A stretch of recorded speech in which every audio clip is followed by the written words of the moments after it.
Salut à toutes et à tous, aujourd'hui je vais répondre à un commentaire qui était très pertinent, que j'ai vu sous l'une de mes vidéos. La vidéo c'était «Je ne mange pas assez, voici ce que j'ai découvert», un truc comme ça. Et j'ai eu un commentaire donc très pertinent de la part de Cleanup 1841. Donc bonjour à toi, merci beaucoup de m'avoir écrit tout ça. Je vais lire ce commentaire et vous me direz dans les commentaires ce que vous en pensez. Alors, j'ai visionné dans les grandes lignes ton évolution, les façons de t'entraîner et à quelle fréquence et quelle intensité. Déjà, j'aurais pas opté pour du PPL. La raison principale, c'est que faire les jambes 2 fois par semaine t'enlève une séance pour le haut du corps. Deuxième raison, c'est beaucoup moins optimisé pour cibler un muscle en particulier, corriger des retards notamment. Alors, jusqu'ici, faire 2 fois les jambes dans la semaine, est-ce que c'est bien ou est-ce que c'est pas bien? Parce qu'en même temps, c'est un muscle comme un autre, mais c'est vrai qu'on les fait dans une séance et dans le haut du corps, on a beaucoup plus de muscles et donc, est-ce qu'il faudrait pas enlever une séance de jambes? Bon, je continue le commentaire. Donc, pour quelqu'un qui peut s'entraîner 5 ou 6 fois par semaine, le split reste la meilleure option pour exploser tes fibres musculaires sur une zone spécifique et favoriser l'hypertrophie de celle-ci. Donc oui, je peux m'entraîner 5 ou 6 fois par semaine et actuellement, j'y vais même 6 ou 7 fois par semaine. Donc en ciblant des muscles différents à chaque fois et avec une séance de cardio et rappel triceps ou biceps, ça dépend de là où j'en suis. Donc oui, je pourrais faire un split. Je vais lire la suite. J'ai vu aussi que de base, tu manquais d'endurance musculaire, que tu arrives à gommer petit à petit avec le temps. Exemple, vu ton poids de corps, et ton nombre d'années de training, tu devrais claquer entre 15 et 20 tractions easy. Je n'y arrive toujours pas. Je fais 70 kilos et ma seule façon d'arriver à 10 répétitions, enfin même plus, c'est de faire du tirage vertical. Et sinon, j'arrive pas à faire plus de 10 tractions quand je suis vraiment chaud. Et une fois, j'ai réussi à faire 12. Mais entre 15 et 20, c'est vrai que j'y arrive toujours pas. Et je suis plus fort sur d'autres exercices. Mais bon, c'est vrai que les tractions, j'en suis pas encore là. La suite. Donc, de mon point de vue, le format d'entraînement idéal serait un split bien pensé en début de semaine, hypertrophie ciblée, ok, et de finir par un half body haut du corps le week-end en superset, puis cardio et résistance musculaire. Donc là, il met un exemple. Lundi, pec triceps, mardi, dos biceps, mercredi, jambes et abdos, jeudi, épaules trapèze, vendredi, repos, samedi, pec dos et biceps triceps en superset, plus abdos, et dimanche, cardio soft pour éliminer les déchets créés par la destruction musculaire de ta semaine de training. Pareil, je vous laisse me dire ce que vous pensez de cette phrase dans les commentaires. Alors, ce que je fais actuellement, mais tu as dû le voir pour écrire tout ça, tu as dû comprendre où est-ce que j'en étais. Je suis actuellement en train de m'entraîner en PPL, plus récemment, j'ai inclus également des séances de rappel biceps et des séances de rappel triceps. Un jour sur deux. Donc en gros, j'entraîne ces muscles-là toutes les 48 heures de façon ciblée, pas forcément avec beaucoup d'exercices, juste un pour rattraper éventuellement un retard. Mais ça, pareil, vous pouvez me dire ce que vous en pensez dans les commentaires. J'ai fait une vidéo dédiée là-dessus. Je vous la mets juste ici. Il faut aussi noter que est-ce que je vais prendre plaisir à faire ce genre d'entraînement-là? Est-ce que ça va pas plutôt me prendre la tête plus qu'un PPL actuel où je sais exactement quoi faire, quand le faire, et c'est un format d'entraînement qui est assez simple à comprendre. Et pour moi, c'est quelque chose qui me procure du plaisir. Est-ce que je vais pas perdre du plaisir à faire ce genre d'entraînement-là? C'est une question à se poser. Je lis la suite du commentaire. Pour le choix des exos au vu de ta morphologie, je ferai quelques ajustements, mais dans l'ensemble, ça reste cohérent. Donc ça, pareil, hein, c'est un grand travail que je fais actuellement, c'est de choisir les meilleurs exercices compte tenu de ma morphologie actuelle. Niveau exécution, sur de l'isolation, contrôle plus l'excentrique avec un mouvement propre et un pic de contraction maintenu 1 seconde. Visuellement, on doit voir que tu maîtrises ta charge de travail.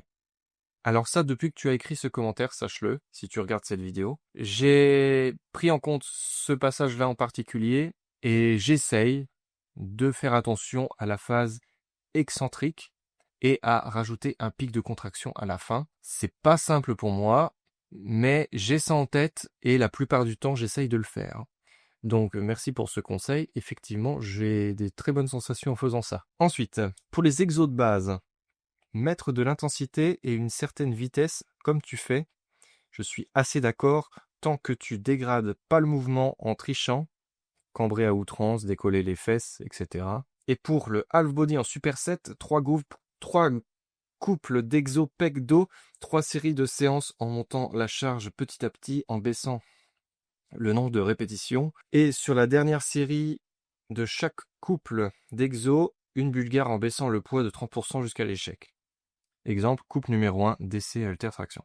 Bon là déjà, en fait, cette phrase, je pense qu'elle est très cohérente, mais si je commence à réfléchir comme ça, je vais être dégoûté de ce que je fais. Donc actuellement, je suis à un niveau où je me concentre surtout sur la surcharge progressive et j'évite de réfléchir comme ça en pourcentage parce que je suis persuadé qu'il faut garder un certain plaisir à faire son sport et certains aspects qui sont utiles et cohérents, mais qui peuvent être qui peuvent éventuellement me dégoûter sur le long terme, à part si c'est un coach qui m'entraîne et qui me dit de faire ça, ça, ça. En revanche, moi, je suis tout seul. Donc, ce genre de choses, je sais pas si j'arriverai à le tenir sur le long terme. Ça veut dire que si je me force, je vais réussir à le faire une fois, et puis ensuite, je vais revenir sur la base de ce qui fait mon caractère, à savoir, je vais à la salle, je fais un certain nombre d'exercices, je vois à peu près à quelle charge je suis, et j'essaye d'augmenter au fur et à mesure. Moi, ça s'arrête là. Plus que ça, à part si c'est des choses que je comprends vraiment, plus que ça va me prendre la tête, beaucoup trop, et je risque d'être dégoûté de ça, et c'est pas le but. Le but, c'est de toujours prendre du plaisir et de garder la motivation sur le long terme et de toujours s'entraîner et manger correctement. Donc après, il met 15 répétitions à 20 kg. Entre parenthèses, choisis le poids qui te permet d'arriver à 15 répétitions avec difficulté. Ok. Plus max traction directement sans aller à l'échec. 3 minutes de repos max, 10 à 12 répétitions à 24 kg, plus max traction 3 minutes de repos max, 6 à 8 répétitions à 26 kg, plus max de rep à 18 kg, explosif, 30 secondes max pour récupérer et t'enchaînes max de traction, lesté si tu peux, récup quelques secondes et max traction poids du corps. Bon voilà, ça c'est littéralement ce que je peux pas suivre parce que je ne mesure pas à ce point-là ce que je fais à la salle. Je sais que j'ai un certain nombre de répétitions à faire, mettre assez de poids sur les machines, sur les barres, etc. pour être dans un nombre de répétitions situé entre 8 et 12. C'est le seul truc que je me dis en y allant. Si mes répétitions se situent entre 8 et 12 et 6 répétitions quand j'essaye une nouvelle charge, moi j'ai tout gagné. Ça veut dire que en général, j'essaye d'aller jusqu'à 8 répétitions, maîtriser une bonne charge à 8 répétitions, ensuite à augmenter à 10-12 répétitions, puis ensuite augmenter la masse, et ainsi de suite. Et essayer de maîtriser, peut-être ça commence à 6 répétitions, puis j'essaye de remaîtriser, etc. Surcharge progressive, voilà, quand j'arrive à 10-12, hop, je remets du poids, 10-12, je remets du poids, c'est comme ça que je progresse. Donc voilà, c'est ma façon de travailler. Ce que je viens de dire là, ça va être trop compliqué pour moi. Donc, ce que je t'avais répondu d'ailleurs à ton commentaire, c'est alors je vais le lire. Merci pour ton commentaire, je vais tenter de synthétiser tout ça pour bien comprendre et voir les infos que je peux utiliser à mon avantage. Avec des informations trop compliquées, ça va pas être à mon avantage parce que ça va me dégoûter. Donc, pour le fait de contrôler les mouvements, tout ça je prends. Pour ce qui est du reste, je lis la suite. 3 à 4 minutes de repos et t'enchaînes avec 2 autres couplets d'exo. Exemple, développé incliné plus tirage horizontal prise neutre et écarté à la poulie sur banc incliné 15 à 30 degrés. Plus tirage bûcheron halter par exemple. Et tu finis par un couple de biceps-triceps dans le même format. Alors j'ai du mal à comprendre cette phrase parce que c'est très technique, désolé. En fait, je peux peut-être la comprendre, mais là, en filmant la vidéo, je peux pas la comprendre instantanément, donc on va passer à la suite. Et pour finir, niveau douleur aux articulations, si tu as un valgus, évite toutes les barres droites. Bon, ça, les barres droites, j'ai complètement arrêté, sauf pour la pronation. Parce que quand tu as un valgus, normalement, tu es un hyperpronateur, il me semble. Et donc, tout ce qui est pronation, ça passe. Par contre, supination, Oui, effectivement, que barre Z ou halter. Ou poulie. Voilà, mais pas de barre droite, surtout pas. C'est vrai que ça me fait vraiment mal quand il y a des barres droites et c'est pas du tout adapté. Donc là-dessus, tu as raison, mais je le fais déjà. Ensuite, privilégie les haltères. Ok, bah c'est ce que je viens de dire. Et si tu as de longs bras, c'est le cas, maîtrise tes amplitudes de mouvement pour toujours garder de la tension dans le muscle ciblé. Donc effectivement, à force de travailler en musculation, j'arrive de mieux en mieux à sentir mes muscles. Et j'en suis arrivé à un stade où c'est ok, à part peut-être le haut de pec que j'ai un peu de mal à sentir, le reste de mon corps, ça va, j'arrive à le cibler. Peut-être les arrières d'épaule aussi, bon, je sais pas trop si c'est les trapèzes ou les arrières d'épaule qui travaillent. J'essaye de me concentrer et surtout de pas mettre trop lourd pour bien cibler le muscle. Bah voilà. Ce commentaire était très pertinent.